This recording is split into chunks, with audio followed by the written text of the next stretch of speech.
All right. Still feeling really good today, so hopefully it'll continue to translate into good reading. Good work.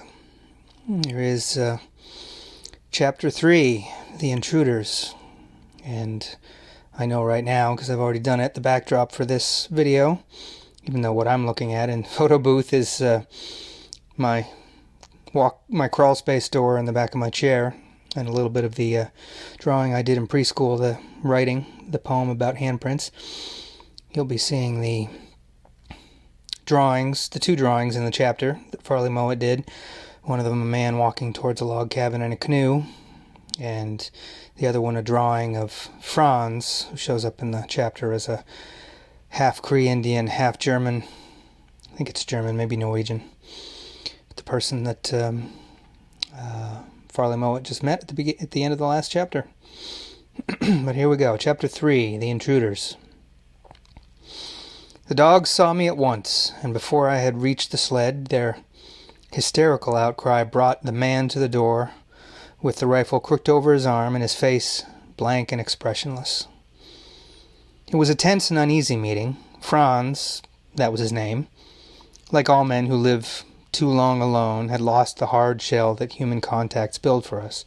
Such isolated ones become soft and defenseless on the outside. And so they come almost to dread even the casual meetings with their fellows that are routine to us. I can feel that happening to me when I get too isolated. Maybe you can too. That is but part of the resentment that men like Franz feel for the casual stranger. There are other things. I think that only in such tremendous isolation does one feel the fear of his own species that is a throwback to primeval days when any stranger was a potential enemy. I set about explaining myself and my presence at the cabin as best I could, but the words sounded rather lame. Franz gave me no help at all, though he showed visible relief when he discovered that I had come by air. After I had said my piece, he stood for a good 5 minutes staring stolidly at me without uttering a word, and I had ample time to study him. He was still very young, but with an unkempt air about him that made him seem much older in my sight. He was not tall, but slender, with a lithe, wild look. He wore an unidentifiable hodgepodge of native skins and white man's clothes, and on his head he wore a tattered aviator's helmet of the sort that children wear about our city streets, or did in the 40s.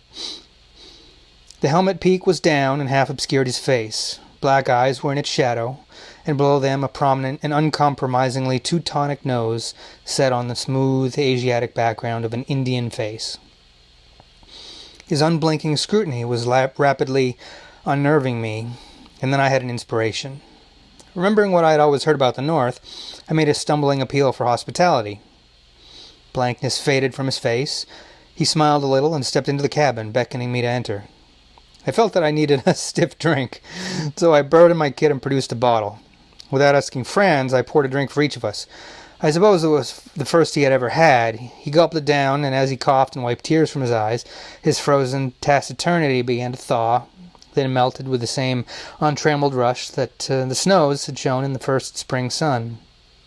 He began to talk, stiffly at first, in an awkward monosyllables that softly grew together and became coherent. Eskimo and Cree words were mixed with English, but as his conversation reached full flow, the native words dropped out of his facility with language that he had little call to use returned to him. Oddly enough, he asked no questions and betrayed no curiosity about me after the initial explanations had been made. Instead, he talked of the long trip that he had just completed, and from that point, his talk worked backward through the winter into the years before. Finally, when Dawn was with us, he was back as far as childhood memories would recall. It was an amazing experience that he and I went through that night. I listened as I have never listened to another man, and Franz talked as if his voice had been denied to him since childhood days. His story was the tale of the intruders in the land and of their struggle to make the land their own. And his tale gave me a chilling insight into the manner in which the barren lands had kept themselves inviolate from us. His father, Carl, whom he worshipped with a restrained simplicity, had come to Canada from Germany 3 decades earlier. The immigrant brought with him some of the memories of a cultivated man, but for reasons of his own, he shunned the semi-civilized south of Canada and wandered to the north. Here, in due time, he found a wife amongst the mission-trained Cree, Indians, who live on the south verges of the high northern forests. Carl's wife was a good woman, and she was a good mother to his children, bringing them the best of the Cree blood, which is not inferior to that of any race. About 1930, the trading company at Nowelton Lake asked Carl to be their manager there. He accepted, and after 3 weeks' canoe trip north from Brochet, the family arrived at Windy Bay. But it was a somber arrival, for the log building of a departed rival trader which Carl had hoped to use had been burned to the ground. And so, with autumn already bloodying the dwarf shrubs of the plains, Carl and the 7 children had to build a winter home out of the meager trees that could be found. When the one-room shack was finished and roofed with caribou skins, Carl was ready to do business. He anticipated no opposition in dealing with the Eskimos, for he was the only trader within 200 miles, and his customers were the men I had come to see, the people of the Barrens. It must have been a strange childhood for Franz and for his brothers and sisters. They kept aloof even from the Eskimos, and the tiny outpost was visited only once each summer from outside. When a canoe brigade arrived from Brochet, I don't know if it's Brochet or Brochette, I guess it depends on whether it's been Americanized from the presumed French, to bring in the winter stock and carry out the season's fur. For the rest of the long months that stretched into years, only the deer kept Carl and his family company. The tremendous forces of the land beat down on the intruders without interference and drove them in upon each other. But the children, growing into youth in the protracted isolation of the place, slowly adapted to the land. In the 30s, the people of the Barrens were still numerous enough so that their nearly 40 hunters, all heads of families, could come to trade their fox pelts at the little post. But as the years passed, so passed the hunters. Their names upon the debt books of the post were lined out one by one, and there were few new ones to take their places. The price of pelts on the world's markets fell, and so the profits of the post fell off. At last the company decided to withdraw, and in due course that message came to Carl. The message came, and Carl received it gratefully, for during the winter of that year his wife had died. And this man who had never been able to put away his fears of the land was now desperately lonely. And so it was that when the fall came, the tiny cabin by the shores of Windy Bay stood empty to the wind.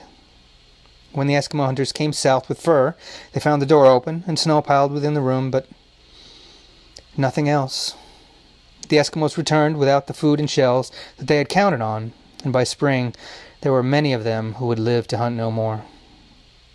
Yet though Carl had left the land with a vast relief, it was not so with his children. Down in the forests, where there are many trading posts and many men, Franz and the other children found a way of life they did not like. Unlike most mixed bloods, Franz was, by reason of his long isolation, quite unprepared to meet the barriers of race. The inevitable rebuffs that he was forced to accept from the race-conscious white men of the trading posts, who make a practice of holding aloof from the savages, as they are wont to call them, turned Franz in upon himself in a way that the Barrens had never done. He had not learned to think of himself as Indian or as half-breed, but as a white man. He could not fit himself into the miserable borderline existence that is the best of that the breeds can ever hope to know. Instead, he remembered the great open plains of the north, the limitless lands where he was a man at his own evaluation. He remembered, too, the grave by the abandoned cabin, for Franz had loved his mother. It was also the really important psychology of what you learn as a child being the most impactful on who you are. I came to this book by Daniel Quinn's recommended reading list, who wrote Ishmael, the book that really changed my life. And childhood psychology as the focus of a more scholarly book that's also one of my favorites called The Continuum Concept. A book I've also often contemplated rewriting so it's more readable and less sort of, what's the right word, sort of stiff and scholarly, academic, because the ideas are so important about children and how they're formed. Anyway, though Franz was the eldest and so felt it more deeply than the others, the rest of the children were also becoming aware of the social divisions of mankind, and they too recalled the Barrens with the regret of children who remember happiness. In the late 30s, Carl gave way to the desires of his children and undertook the long journey back to the shores of Windy Bay. But concern for the happiness of his children was not the only incentive. The price of white fox pelts had soared, and Carl was going back as a free trader who would gather the harvest of the Eskimos for a healthy profit, and at the same time make use of the trapping skill of his children. Nor was he disappointed in them, for Franz and his brother Hans had become Hans and Franz. So, can't help thinking the old great Saturday Night Live skits. That was a real tangent. Anyway, for Franz and his brother Hans become more adept at the taking of fox. Even the two older girls took part in the trapping, and they too came to be expert. When the new life at New Elton was not the same for Franz, he carried with him the bitter scars of his reception at the southern settlements, and as he ranged out into the plains, constantly expanding his trapline until he at last came into contact with the camps of the Eskimos, Franz was of two minds about them. They treated him as an honored guest and as an equal, and this treatment helped him restore his self-esteem and relieve the bitterness. Yet he could not prevent himself from feeling the same superiority towards the Eskimos that the white traders had shown towards him. Yeah. The old sad psychology of the abused becoming the abuser.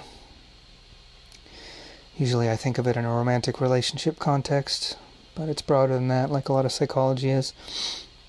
Anyway, there's a break here in my Kindle audiobook, and now appears the drawing of Franz that I pasted into the center of the backdrop of this chapter heading here on YouTube. I suppose it was this conflict and the essential need of restoring his hurt ego which made Franz blind to the slow fate that was relentlessly destroying his newfound friends. He became contemptuous of the apparent improvidence that seemed to bring the Eskimos only starvation. He echoed the sentiments of the white man who had belittled him, and perhaps he was also echoing his father's sentiments when he called his friends ignorant natives. He did not care to try to understand the nature of the evils destroying the people of the Barrens. In his own way, he even contributed to those evils, while, with the part of him that was restored and revived by the Eskimos' friendship, he was extending aid to them in their dire need. The trading post, of course, was open once more, and so the dozen surviving hunters of the people again gave up the pursuit of game for food in favor of the pursuit of fur. They brought their furs to Carl and received only a token of their value, for Carl had neither friendship nor sympathy for them. Living in the Barrens again, he was beset by the memory of his wife and by the loneliness that his children did not share. He hated the land, and it was his desire to make enough money to be able to leave it behind forever. Since he was a free trader and no overseer to watch his policy, he was able to harvest all the colossal profit margin which is considered legitimate throughout the North. Then, in 1943, an event occurred that decided Carl on leaving the Great Plains. His eldest daughter, Stella, the one whom he loved most, was lost in the winter barrens for 15 days. Okay, next 15-minute section. Brief break to offload that clip from my MacBook's photo booth and started uploading into that website I use for the backdrop editing, as well as uploading the photo that you're looking at, apparently to my right, but the left of me to you. Anyway, back to the book. The girl had been returning from a visit to a distant meat cache, and she drove her own team. following the team of her brother Hans. Hans was then 16 and Stella 15. Some 30 miles from Windy Bay, a blizzard enveloped them. Hans tied the lead dog of his sister's team to the back of his own sled, and they drove on, trusting to the wind to remain steady so that they would not lose direction. The blizzard rose to its full fury in one angry blast a few minutes after it had begun. Hans could not see his sister, nor could she see him. The wind was so violent and the ground drift so thick, Hans did not notice that the traces of his sister's team had snapped between the lead dog and the next in line. Hans drove forward, and a single dog followed him, dragging the broken traces. Not knowing the trace had snapped, Stella rode on, sitting on her sled and keeping her face covered from the vicious gale. Her dogs were young, and without the leader they lost the trail at once, for it was blown over and obliterated moments after Hans' sled had passed. Then the wind began to veer southward. Hans felt the change and was able to keep his team on course, but the dogs of Stella's team continued resolutely into the teeth of the veering wind. When Hans arrived at the post at last, he discovered, what he had not known till then, that he was alone. There was no hope of going back and searching. It was suicidal even to think of going out into the mounting storm, so the family sat about the stove and waited for the wind to drop.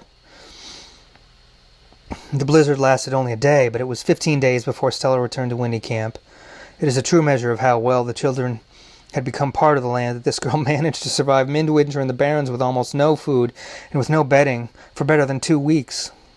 She realized that she was lost, and she did the only sensible thing: made camp.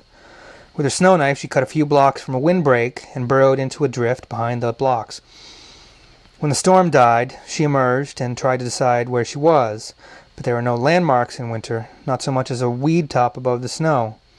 The change in wind had gone unnoticed, and so Stella believed that she was a day's travel farther north than she really was. For the 4 hours of daylight she traveled south by sun, but an overcast sky followed that first day, and for a week there was no sun. After 3 days her dogs were so famished that they could not pull, for she had long since abandoned the meat load she had carried on the sled. Now she cut all the traces, letting most of the dogs go in the hope that they would find their ways home alone. 3 of the dogs she killed, for she needed their meat. Then she left the sled and walked on, carrying nothing but one thin robe and a pack of dog meat on her back. She traveled in an immense curve, south and away from safety. She walked until fatigue threatened her with the sleep that ends in freezing death. When that danger came, she stopped and rested cautiously. Sometimes she scrabbled through the drifts on hilltops and found a few wizened bearberries or a handful of rock tripe, a kind of moss. When she felt strong enough, she picked up a robe and walked on to the south, knowing that she had missed the Bay of Nuelton, but knowing also that to stay still was to die. She was lost in an area of nearly 15,000 square miles, and she might have been almost anywhere in that vast area for all she knew. Yet still she did not quit. She walked the entire length of Nuelton Lake, more than 100 miles, and at last she came out on the south bay of that lake. But still did not recognize it. She did not even know that it was water she was walking over, for the snow and ice lay deep that year. She saw timber ahead then, timber on an island. As it happened, and with her last strength she reached the edge of the spruce bush, and then she slept, and would have slept forever but for a miracle. By the barest of chances, the trapper who once a winter came this far north drove his dogs around that wooded island on that day. He was the only living soul within a radius of better than 100 miles, and his team drove straight to the body of the girl. He found her within an hour of her arrival, and he carried her to his travel camp, and there he cared for her. But the incredible part of this tale is yet to come. After a single day, Stella was fit, yes, and eager to travel home. On the 16th day of her disappearance, she was heading north, warmly wrapped in the carryall of the half-breed trapper, and on the 17th day she was at home on Windy Bay. Old Carl shed tears to see her. The boys also shed tears, but they had been shedding them for days, and not only because of grief, for they were suffering the excruciating agony of snow blindness after 2 weeks of futile searching in the empty plains. When spring came, Carl prepared to leave the land forever.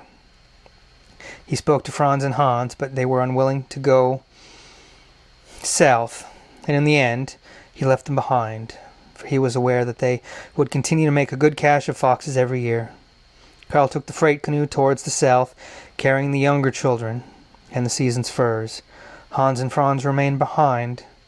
Franz because he could not face the return south, and Hans for some inscrutable reasons of his own. In the distant world beyond, the war drove on to its appointed end, but in the silence of the Barrens, even its muted echo did not intrude. The years passed until 1947. I unexpectedly descended on Windy Bay, and in those intervening years the pattern of life there had undergone no change. Once a year the boys loaded their canoe and traveled as far south as the nearest outpost of trade, and here, quickly, they disposed of their furs, bought what they needed for the year, and fled back through the forests to the Arctic plains. For the rest of the year they roamed the Barrens, by dog team in winter and on foot, or with pack dogs in summer. Oddly enough, each lived his life apart. Hans grew desperately quiet and often spoke no words for days on end. Each had his own trap line in a different area, and during the winter the brothers were often absent from the cabin in different directions for an unbroken month. They sometimes returned at the same time, but more often they missed each other during their brief visits to the cabin.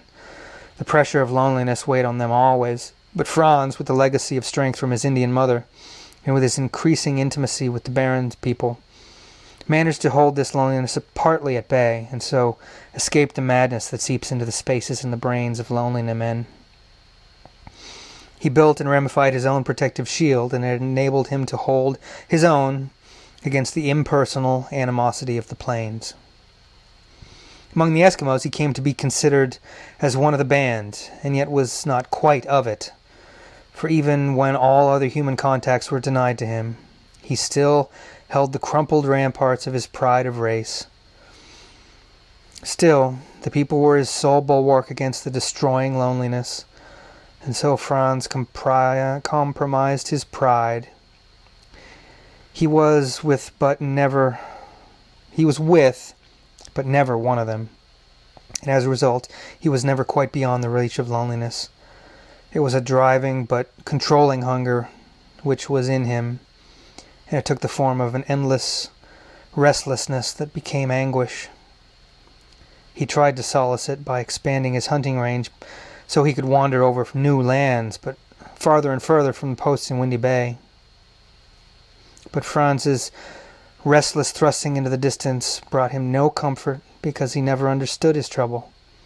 He did not know that, though he had learned to live in the land, and had established an uneasy armistice between himself and the hostility of rocks and elements, yet for all this he remained an intruder.